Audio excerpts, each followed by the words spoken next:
नमस्कार दोस्तों, मैं हूँ मिश्री और एक बार आपका फिर से स्वागत है मिश्री के यूट्यूब के स्टडी मंत्र चैनल पर। जैसा कि अपन प्रीवियस लेक्चर में पढ़ चुके जीन साइलेंसिंग क्या होता है, एंटीसेंस आरएनए टेक्नोलॉजी के बारे में अपन पढ़ चुके, स्टडी कर चुके। आज हमारा टॉपिक है जीन ट्रांसफर। जीन ट्रांसफर तो जीन ट्रांसफर क्या होता है, इसके नाम में ही इसकी डेफिनेशन छुपी हुई है कि जीन ट्रांसफर, किसी जीन का ट्रांसफर करना। तो अब वो किस प्रकार से किया जाता है, क्या क्या मेथड होते हैं, वो आगे अपन स्टडी करेंगे। जो आज का टॉपिक है वो बीएससी और एमएससी दोनों स्टूडेंट के लिए ये काफी इम्पोर्टेंट है, क्योंकि ये बीएससी में भी आया हुआ है कि जीन ट्रांसफर क्या होता है, जीन ट्रांसफर के क्या क्या मेथड होते हैं। तो जीन ट्रांसफर करने के लिए सबसे पहले अपन को किसी फॉरेन डीएनए की नीड होती है, जिसको कि क्या किया जाता है, किसी प्लांट सेल या फिर एनिमल सेल में इंसर्ट किया जाता है, इंटीग्रेट किया जाता है। तो जीन ट्रांसफर के लिए अपन किसी फॉरेन डीएनए की नीड होती है। जब ये फॉरेन डीएनए किसी प्लांट या एनिमल सेल में सक्सेसफुली इंसर्ट हो जाता है, तो जो अपन को प्रोडक्ट प्राप्त होता है उसको बोलते हैं ट्रांसजेनिक प्लांट या ट्रांसजेनिक एनिमल। अब जीन ट्रांसफर के क्या क्या मेथड होते हैं? नॉर्मली जीन ट्रांसफर के 2 मेथड होते हैं। एक होता है डायरेक्ट जीन ट्रांसफर, एक होता है इनडायरेक्ट जीन ट्रांसफर।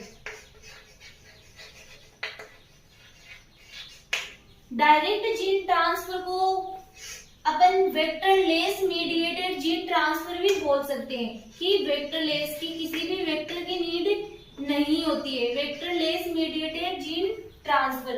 इनडायरेक्ट मतलब वेक्टर मीडिएटेड, वेक्टर मीडिएटेड कि किसी वेक्टर की नीड होती है।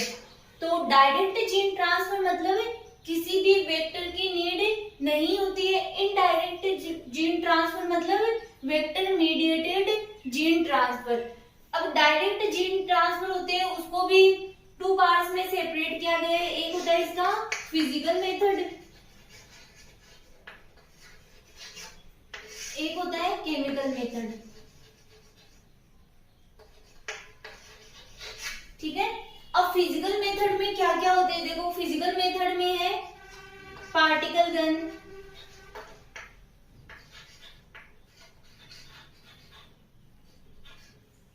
माइक्रो इंजेक्शन,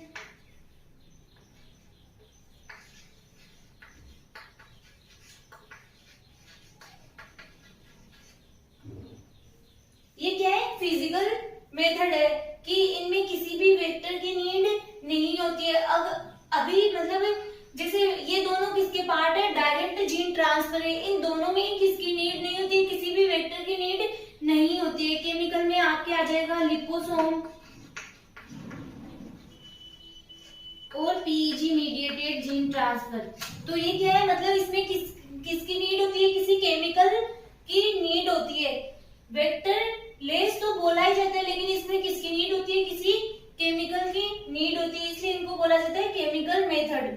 फिर indirect gene transfer. Indirect gene transfer में जैसा कि अपन ने बताया कि इसमें किसकी नीड होती है, किसी वेक्टर की नीड होती है, जैसे कि agrobacterium tumefaciens mediated gene transfer. एक होता है एग्रोबैक्टीरियम राइजोजीन मीडिएटेड जीन ट्रांसफर। तो ये क्या है, वेक्टर मीडिएटेड जीन ट्रांसफर। जैसे कि एग्रोबैक्टीरियम मीडिएटेड जीन ट्रांसफर अपन ने जो प्रीवियस लेक्चर है उनमें अपन ने पढ़ लिया था कि एग्रोबैक्टीरियम द्वारा प्लांट सेल में किस प्रकार से टीडीएनए का ट्रांसफर हुआ था, ये सारे अपन पढ़ चुके हैं। ये वाला अपन ने रीड कर लिया, स्टडी कर ली इन चीजों की। आज अपन नॉर्मली इन फिजिकल मेथड के बारे में ही पढ़ेंगे कि पार्टिकल गन क्या होता है, माइक्रो इंजेक्शन क्या होता है। तो ये आपके पहले अपन इसके बारे में थोड़ा बहुत नोट डाउन कर। आगे मेथड ऑफ जीन ट्रांसफर। तो मेथड ऑफ जीन ट्रांसफर लिखने से पहले अपन जीन ट्रांसफर की डेफिनेशन लिखेंगे। तो ये इतनी सारी इंग्लिश देख के आप बिल्कुल भी नहीं घबराना है, क्योंकि मैं 1 बाय 1 मतलब सारे पॉइंट आपको हिंदी में बोल के बताऊंगी। तो आप इसको अपने हिसाब से बाय लैंग्वेज में अपने नोट्स तैयार कर सकते हैं। तो है definition, the process of insertion of desired DNA और desired genes into the animal cell और plant cells is called gene transfer. Gene transfer एक ऐसी प्रोसेस होती है जिसमें कि किसी फॉरेन डीएनए को या फॉरेन जीन को किसी प्लांट सेल या एनिमल सेल में ट्रांसफर किया जाता है, इंसर्शन किया जाता है या फिर इंटीग्रेट किया जाता है। इस प्रोसेस को क्या बोलते हैं? जीन ट्रांसफर कहा जाता है।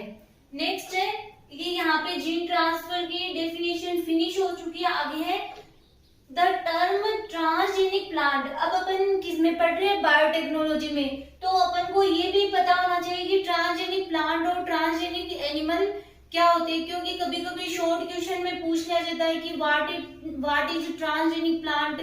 तो आपको यहाँ पे वो ही डेफिनेशन लिखी हुई है। The term transgenic plant refers to a plant whose DNA has been modified. मतलब कि ट्रांसजेनिक प्लांट जो टर्म है उसका क्या मीनिंग होती है, क्या मीनिंग होता है कि एक plant whose DNA has been modified, एक प्लांट जिसका डीएनए क्या किया गया है? मॉडिफाइड किया गया है बाय जेनेटिक इंजीनियरिंग। मतलब किसके द्वारा? जेनेटिक इंजीनियरिंग के द्वारा। दिस मीन्स वन और more genes from another species will be introduced. इसका मतलब ये है कि एक या फिर एक से ज्यादा जीन्स क्या किए गए? अनदर स्पीसीज के ट्रांसफर किए गए। किसके द्वारा? जेनेटिक इंजीनियरिंग के द्वारा। आगे अपन जीन ट्रांसफर के मेथड पढ़ेंगे। नोट डाउन किया हुआ है कि डायरेक्ट और वेक्टर लेस जीन ट्रांसफर, ठीक है। और इधर लिखा हुआ है इनडायरेक्ट और vector mediated gene transfer. Direct में क्या आ गया? फिजिकल और केमिकल। फिजिकल में आ गया इलेक्ट्रोपोरेशन, माइक्रो इंजेक्शन और पार्टिकल गन। और केमिकल में आ गया लिपोसोम और पीजी मेथड। इनडायरेक्ट और वेक्टर मीडिएटेड जीन ट्रांसफर मतलब इनडायरेक्ट मतलब किसी वेक्टर की नीड होती है, तो इसमें हो गया एग्रोबैक्टीरियम ट्यूनिफेसिएंस। मीडिएटेड जीन ट्रांसफर एक होता है एग्रोबैक्टीरियम राइजोजीन। अब अपन सबसे पहले स्टडी करेंगे कि इलेक्ट्रोपोरेशन क्या होता है, ठीक है। तो इलेक्ट्रोपोरेशन स्टूडेंट्स आपको इसके नाम में ही अभी इसकी डेफिनेशन पता चल जाएगी, बहुत इजी है।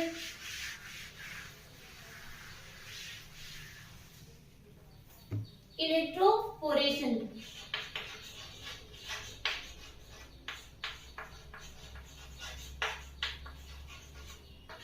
तो स्टूडेंट्स क्या होता है इलेक्ट्रोपोरेशन? इलेक्ट्रोपोरेशन मतलब इलेक्ट्रो मतलब इलेक्ट्रिसिटी, पोरेशन का मतलब होता है कि पोर या फिर छिद्र। तो अगर किसी ऑब्जेक्ट के चारों ओर अपन इलेक्ट्रिसिटी या इलेक्ट्रिक फील्ड जनरेट करते हैं तो उसमें क्या होता है कि पोर बन जाते हैं, छिद्र बन जाते हैं, जिसके थ्रू अपन हमारा जो फॉरेन डीएनए वो क्या कर देते हैं उसमें इंसर्ट करते हैं। तो अपन एक डायग्राम के साथ में इसको नॉर्मली समझते हैं। ये मान लो कोई प्लांट सेल है, ठीक है। ये इसके अंदर प्लाज्मा मेम्ब्रेन, ये है न्यूक्लियस। ये अपन इसके चारों ओर क्या करते हैं? इलेक्ट्रिक फील्ड जनरेट करते हैं। तो इसमें क्या बन जाते हैं?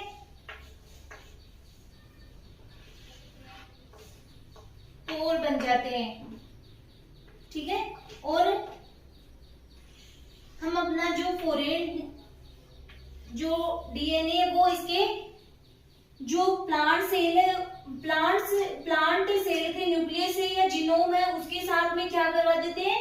इंटीग्रेट करवा देते हैं। तो आप देख रहे हो कि इस डायग्राम में मान लो ये कोई नॉर्मली प्लांट सेल है और ये क्या है? प्लांट सेल की सेल वॉल। ये क्या है? Cell wall. और इसके अंदर है प्लाज्मा मेम्ब्रेन और ये है न्यूक्लियस। तो क्या होता है कि जब अपन इसकी सबसे पहले क्या करते हैं? अपन इसकी सेल वॉल को रिमूव करते हैं और सेल वॉल को रिमूव करने के बाद में हमारे पास क्या मिलता है? प्रोटोप्लास्ट। कई बार जो शॉर्ट क्वेश्चन है उसमें पूछ लिया जाता है कि ऐसी कौन सी सेल है जिसके मतलब अगर सेल वॉल हटा दिया जाए तो हमारे पास क्या बचता है? तो उसको क्या बोलते हैं? प्रोटोप्लास्ट, ठीक है, जिसमें कि सेल वॉल प्रेजेंट नहीं होती है। फिर अगर अपन ने इसके सेल वॉल को रिमूव कर दे, प्लांट सेल की सेल वॉल को रिमूव कर दे, फिर इसके चारों ओर क्या करे, इलेक्ट्रिक फील्ड जनरेट करे, तो क्या होगा कि जो ये प्लाज्मा मेम्ब्रेन है उसमें क्या हो गए, स्मॉल पोर्स हो जाए, पोर बन जाएंगे। जैसा कि अपन सेल मेम्ब्रेन के लेक्चर में पढ़ते हैं कि ये पोर क्यों बनेंगे, क्योंकि प्लाज्मा मेम्ब्रेन एक प्रकार की पोलराइज्ड स्ट्रक्चर होती है। जब सेल मेम्ब्रेन को डीपली पढ़ते हैं तो क्या पढ़ते हैं कि जो प्लाज्मा मेम्ब्रेन क्या होती है, एक प्रकार की पोलराइज्ड स्ट्रक्चर होती है। जब अपन इसके चारों ओर इलेक्ट्रिक फील्ड जनरेट करेंगे तो क्या हो गया, ये डीपोलराइज्ड हो जाएगी, और डीपोलराइज्ड होगी तो इसमें क्या हो गए, स्मॉल पोर बन जाएंगे, और स्मॉल पोर बनेंगे। ये क्या होते हैं, स्मॉल पोर परमानेंट नहीं बनते हैं। जब अपन ये इलेक्ट्रिक फील्ड यहाँ से रिमूव कर देते हैं तो वापस से ये पोर बंद हो जाते हैं। तो ये क्या होते हैं, टेम्परेरी पोर बनते हैं कि इसमें जब पोर बन जाएंगे तो अपन हमारा क्या करेंगे, इसमें हमारा फॉरेन डीएनए ट्रांसफर कर देंगे और अपन को क्या प्राप्त हो जाएगा, एक ट्रांसजेनिक प्लांट प्राप्त हो जाएगा। ठीक है, आई थिंक आपको बहुत इजी समझ में आ गया होगा कि इलेक्ट्रोपोरेशन मेथड क्या होता है। अब इसी को ही मतलब जो यहाँ पे डायग्राम से करते हैं इलेक्ट्रोपोरेशन मेथड, तो इलेक्ट्रोपोरेशन मेथड में प्लांट सेल को very short high voltage electric pulse से इफेक्ट करते हैं। मतलब कि जो प्लांट सेल होती है उसको वेरी शॉर्ट और हाई वोल्टेज इलेक्ट्रिकल पल्स से इफेक्ट करते हैं, जिससे कि मतलब हाई वोल्टेज होगा तो क्या होगा कि जो प्लांट सेल होगा उसमें क्या होगा, जो प्लांट सेल की मेम्ब्रेन होगी उसमें क्या होगा, होल बन जाएंगे। तो हाई वोल्टेज पल्स से प्रोटोप्लास्ट की मेम्ब्रेन में माइक्रो होल बनते हैं, जिससे डीएनए मॉलिक्यूल उनके अंदर इंसर्ट होते हैं।